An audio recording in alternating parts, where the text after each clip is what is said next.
Hello, hello. Welcome back to Nursing. Just saying with me, Violet. I hope you managed to listen to the previous one and you found it useful and helpful. So, we are going to continue on this topic. So, I'll be asking you a question. Who do we have to thank for this profession called nursing? Well, the list is endless, but I will mention 4 people who we all know and who are well known in history books.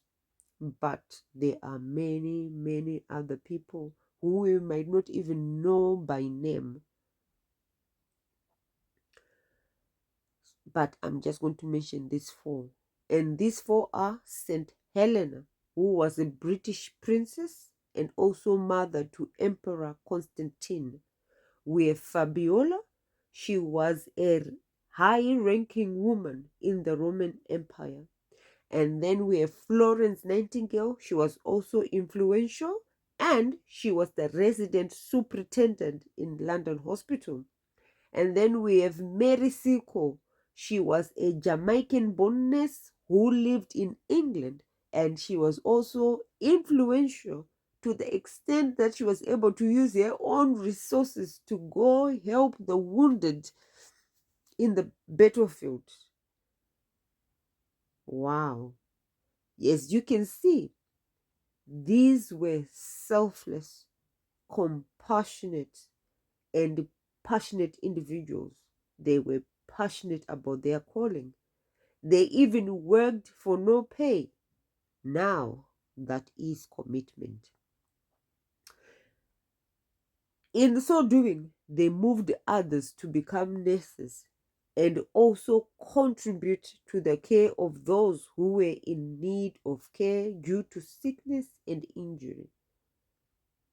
So you see, because of our forerunners, all nurses need to be hardworking, trustworthy, and forward thinking. Why is this? Why? Because the world is changing and so are the diseases. We are seeing diseases from chemicals, asbestos, cigarettes, alcohol, stress, and many, many unknown causes. So, since nursing is ever evolving, the nurse must evolve with it. We cannot do what worked 10 years ago and expect it to work today. No. The only thing that still rings true is a statement made by Florence Nightingale in 1969. It says, nursing is the act of utilizing the environment of patient to assist him or her in their recovery. For example, a clean, well ventilated, and quiet environment. These values still remain true. Why? Because a clean environment stops the spread of infections like MRSA, norovirus, E. coli, sepsis, etc., just to mention a few. As a nurse, your aim is to care for your patient so that they recover from an episode of sickness, or to train the patient to avoid episodes of sickness altogether. Or you can be training those with chronic illness to manage their condition so that they avoid hospitalization or unnecessary death due to mismanagement of their condition or medication. So, you aim to educate, empower, train, reassure, and also acknowledge your patient fears. Why? They have fears because they probably don't understand what's happening. They probably know somebody whom this has happened and now they are imagining all sorts of things. So explain to them after asking the right questions. For example, a patient is going blind. There is a simple operation to rectify this, but they refuse the offer. Your job is to seek to find out why they don't want it.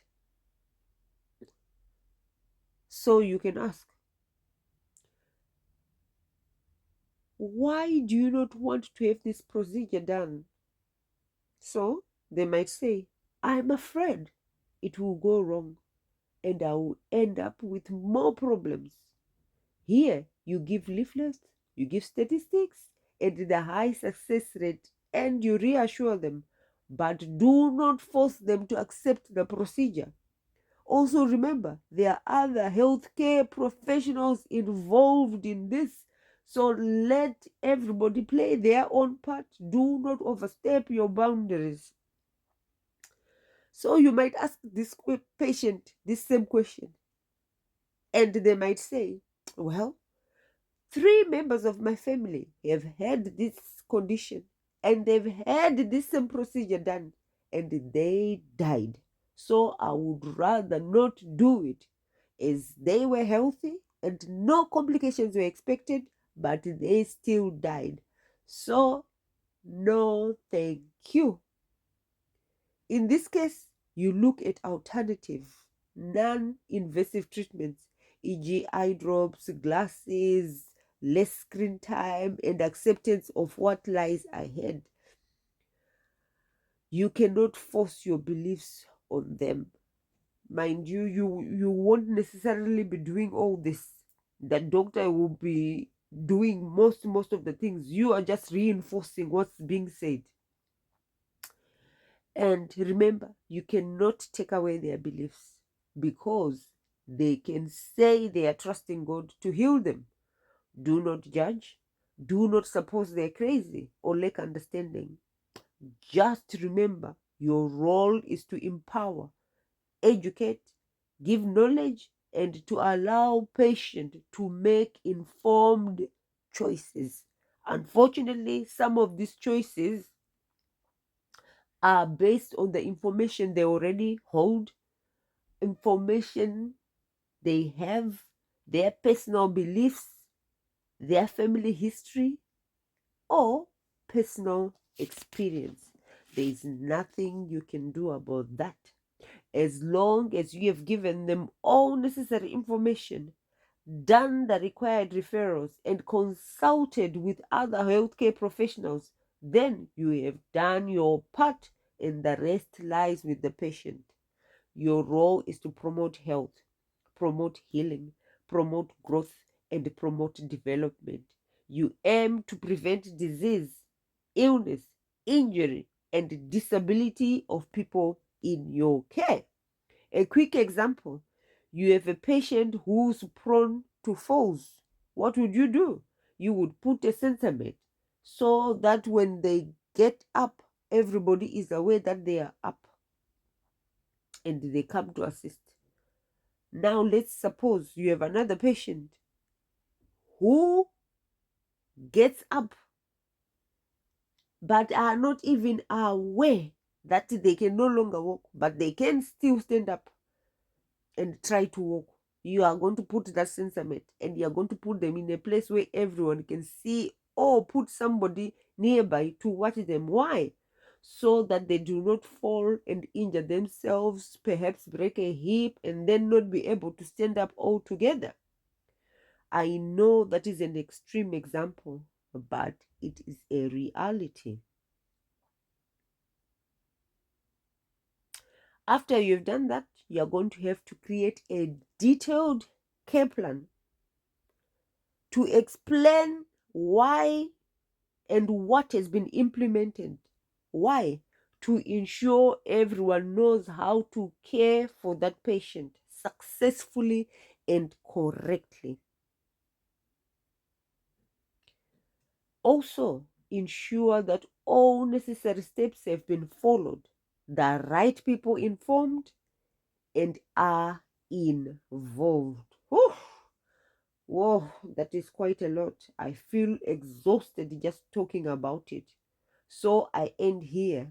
I will see you next time. Goodbye.